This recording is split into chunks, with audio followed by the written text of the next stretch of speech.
o nosso Além da Visão está cada vez mais comprometido com orientações sobre a saúde ocular e qualidade de vida. Quer saber? Quer saber como faz uma avaliação oftalmológica?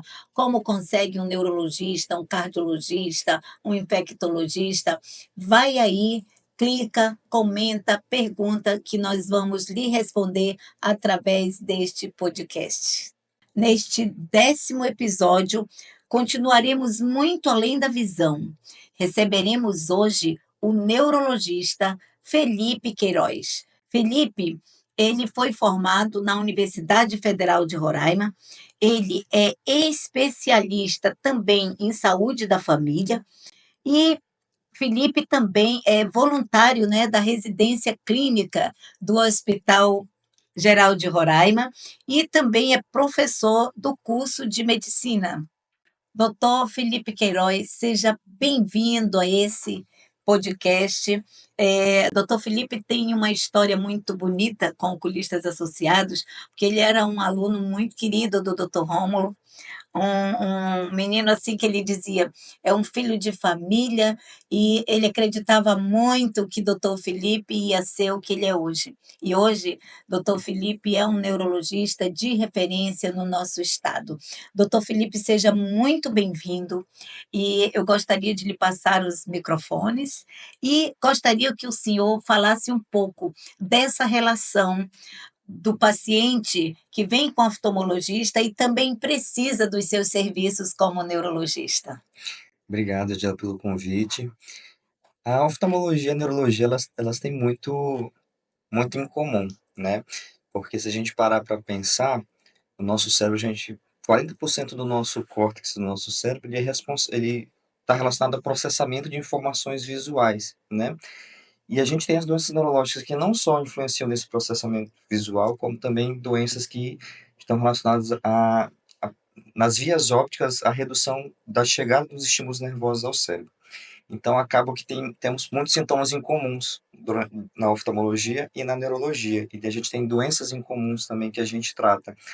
Então, é muito importante essa interface do oftalmologista com o neurologista nas doenças que acometem o sentido, propriamente dito, da visão, né? Porque a visão é um sentido muito nobre e a gente precisa ter essa interface para melhor tratar esse paciente ou achar o que está acontecendo para que ele mantenha a sua visão e esse sentido que é muito nobre. Doutor Felipe, e o que é papiledema e os sinais, quais são os sintomas? Então, papiledema, né, no olho, a gente tem um nervo óptico chegando lá dentro do olho, que é o que vai levar a informação captada ali pela retina lá para dentro do nosso cérebro. A papila é a pontinha, o finalzinho do nervo óptico que está entrando ali no olho. Então, quando a gente tem algum edema, a gente chama isso de papiledema ou edema de papila, né, dependendo de onde você vai ler. Então, se você tem um inchaço dessa região, dessa cabecinha do nervo óptico, né, ela pode te remeter a algumas doenças, né, e aí desde doenças como aumento da pressão dentro da cabeça, né, hipertensão intracraniana, ou doenças inflamatórias do sistema nervoso central, e aí doenças como esclerose múltipla, neurite óptica, neuromielite óptica, e também doenças também relacionadas à vascularização do nervo, né, que também pode acometer, que a gente chama de neuropatias ópticas isquêmicas, né. Então, o papiledema ela é um sinal que pode remeter a gente a algumas doenças, né, de condições neurológicas. E a gente consegue ver esse edema através do exame do fundo de olho. E quando a pessoa está com uma papiledema desse, ela sente a baixa da visão, ela vai para o oftalmologista porque ela pensa que é só no olho. E me diga uma coisa, a neurite óptica, por exemplo, o senhor tem que internar, como é que funciona? Parece-me que é uma patologia, assim, bem que precisa mesmo do senhor de urgência. É um caso para ir para pronto-socorro, é urgência? Então, geralmente os pacientes, quando sentem algum sintoma, alguma queixa visual, vão procurar o oftalmologista, né?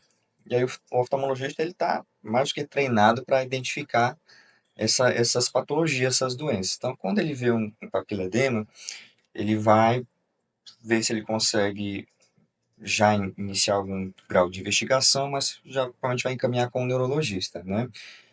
Várias condições podem causar o papiledema. E no caso do papiledema, a maioria são condições que precisam de uma intervenção ou de uma investigação mais rápida, né? A neurite óptica é uma causa de papiledema. Então, esses pacientes, eles precisam ser atendidos de uma maneira mais breve. Então, pronto-socorro, né? Nossa realidade aqui, a gente dispõe de neurologista nos pronto-socorros, então, ele acaba sendo o local mais adequado para esse paciente procurar, porque a maioria das condições que geram papiledema, o tratamento delas precisa ser feito de maneira breve e de maneira uma internação hospitalar.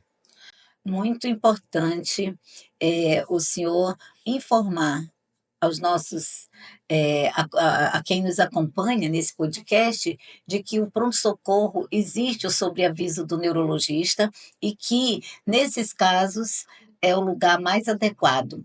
Porém, doutor Felipe, me diga hoje se o estado está coberto, se tem neurologistas suficiente para a população e aonde que funciona esse serviço, como é que vocês recebem esse paciente na rede pública? Então, hoje a gente tem na rede pública, o serviço de neurologia está inserido dentro do Hospital Geral de Roraima, né? Então, a gente tem sobreaviso 24 horas por dia, 7 dias por semana, né? Temos neurologistas.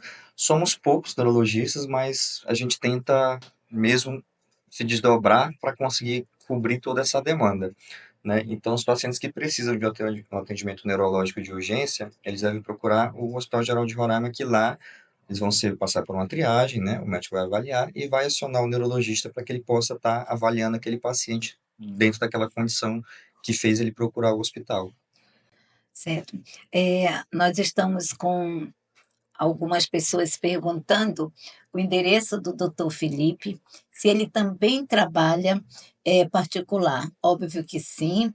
Eu queria que o senhor dissesse a clínica que o senhor trabalha, doutor, até porque fica bem ali na Villeroy, e a Oculistas Associados, ela realmente, eles são referência, não tem só ele, mas eu sei que deve ter mais uns 2 neurologistas lá, não é isso, com o senhor? Lá na Saúde Vida tem eu e tem um outro colega. Na saúde e Isso. vida, né, porque eu ia querer que o senhor também nos falasse um pouco sobre enxaqueca. Todos os dias nós recebemos inúmeros pacientes lá com enxaqueca. Eu estou com enxaqueca oftálmica, eu tenho enxaqueca, e o oftalmologista examina, faz aquele check-up todo. Se o problema é oftalmológico, ele trata, mas vai além da visão.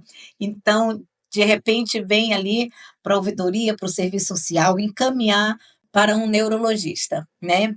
Então eu lhe pergunto, enxaqueca, esse vilão, enxaqueca diz que não tem causa, outros têm causa, são inúmeras as causas. Fale um pouquinho para a gente da enxaqueca e o caminho que o paciente tem que percorrer.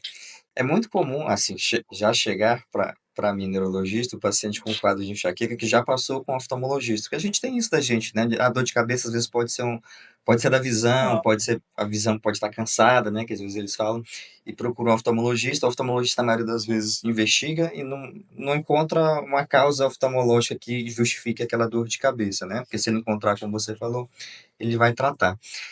É, as alterações oftalmológicas, os erros de refração, eles podem gerar dor de cabeça, mas geralmente são quando são erros de refração mais graves, mais altos, né? Não é o que na maioria das vezes a gente vê. Então, às vezes o paciente ele tem uma dor de cabeça que é realmente típica de enxaqueca, às vezes essa dor de cabeça pode vir com alterações visuais, que é o que a gente chama de aura, né, da enxaqueca. Então, assim, é importante que o paciente sempre faça um acompanhamento oftalmológico, mas nesses casos da enxaqueca, o atendimento neurológico é primordial. A enxaqueca ela não tem cura, né? Mas ela tem tratamento, né?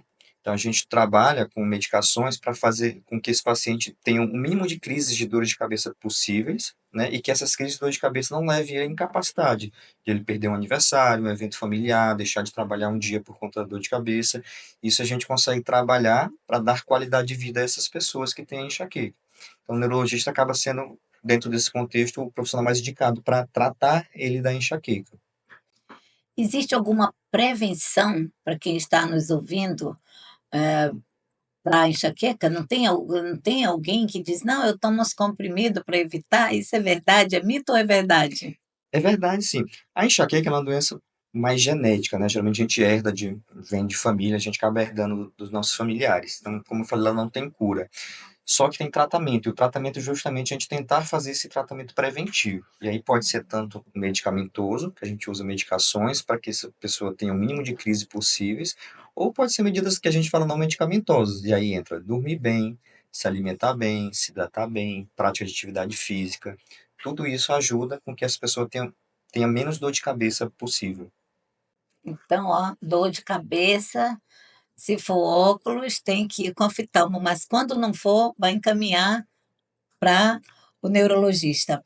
Doutor Felipe, qual a orientação a respeito, né, do uso do Ozempic? É verdade que ele causa neuromielite? É assim o nome, óptica?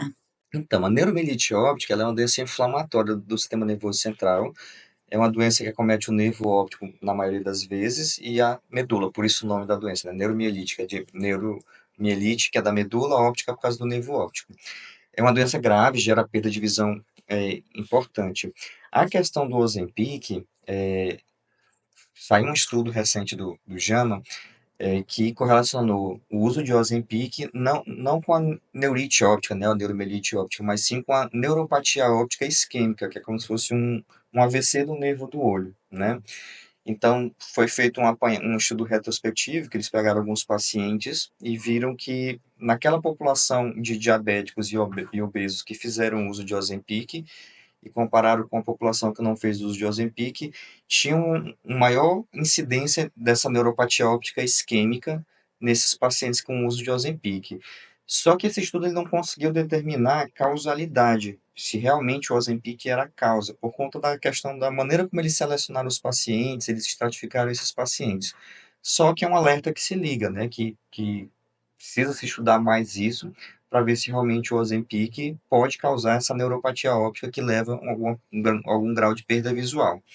O que se recomenda, né? Sempre usar o Ozempic com acompanhamento médico, né? Com indicação médica, seja para diabetes ou seja para obesidade, né?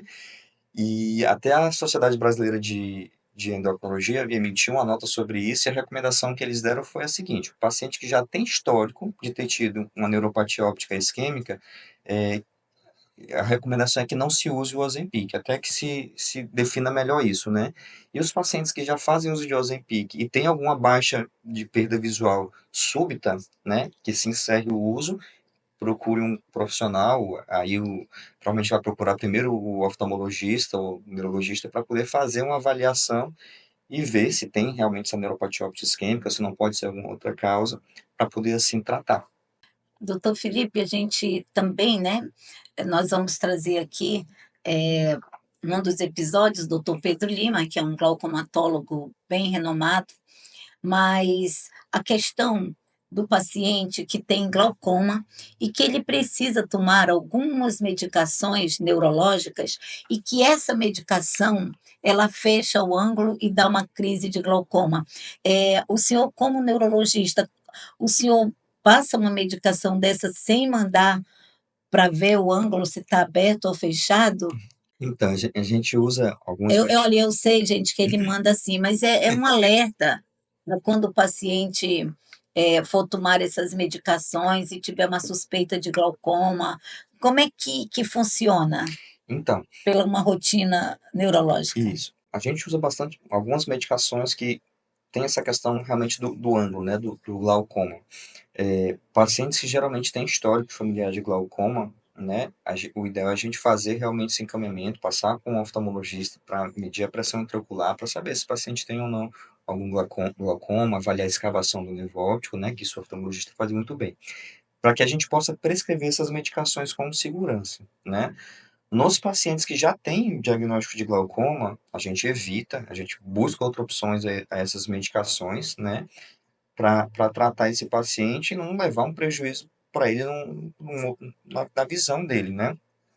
E também, às vezes no consultório, quando a gente precisa de uma medicação assim, o paciente às vezes não tem história na família ou tem alguma queixa, a gente quer prescrever um pouquinho mais de segurança. O Dr. Romulo, ele dava uma dica pra gente lá desde a época da faculdade, né? Pra gente pegar a nossa lanterninha, fazer a iluminação para poder ver o sombreamento, É, para ver é, se o ângulo é aberto, se o ângulo é fechado ali. olha aí. A gonioscopia quem faz é o glaucomatólogo, ou também especialistas em oftalmologia, mas aluno do Dr. Rômulo realmente sabia fazer um bom fundo de olho e ver esse reflexo, né? Doutor Felipe, é muito importante saber que Roraima tem roraimenses com tanta capacidade científica. Quem sou eu para dizer? Mas acabamos de conversar com o professor das residências aqui, Maura Sato, e ele fazia grandes elogios à sua pessoa. O nosso muito obrigado. Acho que vou deixar agora os microfones para o senhor se despedir. Vamos pedir a autorização para colocar o seu endereço, o telefone da clínica, porque é muito importante que os nossos pacientes saibam quem procurar e o mais importante, saber que aqui em Roraima tem profissionais como o senhor e tantos outros que fazem o serviço dentro dos protocolos e que realmente nós estamos muito bem assistidos. Eu que agradeço a presença, a possibilidade de passar algumas informações, né, da parte de neurologia. Como eu falei no comecinho, essa interface é muito próxima da gente, né, com essa questão visual, né, porque o oftalmologista é, avalia a saúde ocular, né, a gente vê a outra parte necessária para a gente ter a consciência da visão, né, que é a parte das vias ópticas e do nosso cérebro, e ter essas informações, poder passar, ter essa oportunidade de passar essas informações para realmente a população ficar ciente, né, de quem procurar, né, saber que nem sempre porque tem uma baixa visual, alguma coisa assim, vai ser uma doença primariamente oftalmológica, mas pode ter uma doença neurológica por trás, e às vezes a gente precisa realmente desse segmento conjunto também, junto com o oftalmologista, às vezes para investigar um caso mais difícil, né, que a gente fica, às vezes a gente fica na dúvida se é uma doença ocular, se é uma doença do sistema nervoso, e ter essa interface, essa proximidade com os oftalmologistas que a gente consegue aqui, graças a Deus, de uma maneira muito aberta da oftalmologia também, para investigar esses pacientes, assim, tratar e preservar a visão que, como a gente falou, é um sentido muito nobre, talvez um dos mais nobres dos nossos sentidos. Ainda, assim, para encerrar, eu sempre escutei o professor Rômulo, de novo, vamos falar nele, ele dizer: quem enxerga é o cérebro. Aí, como assim? É o cérebro, né? Ele dizia que quem enxerga é o cérebro. E também, através do mapeamento, através do fundo de olho bem feito, quando ele vê o edema, ele sempre manda, e quantos tumores, viu, professor? A gente já soube, depois o paciente volta para agradecer que foi operado e está bem. Isso é ótimo. O importante é, assim, o final, o paciente ficar bem. No próximo episódio, todas as perguntas, curiosidades sobre mitos, sobre verdades na neurologia, na oftalmologia, nós também poderemos estar respondendo. Então, vá aí, curta, comente, pergunte, e nós vamos estar fazendo dentro do possível uma orientação para você caminhar por essas veredas planas e conseguir o seu tratamento.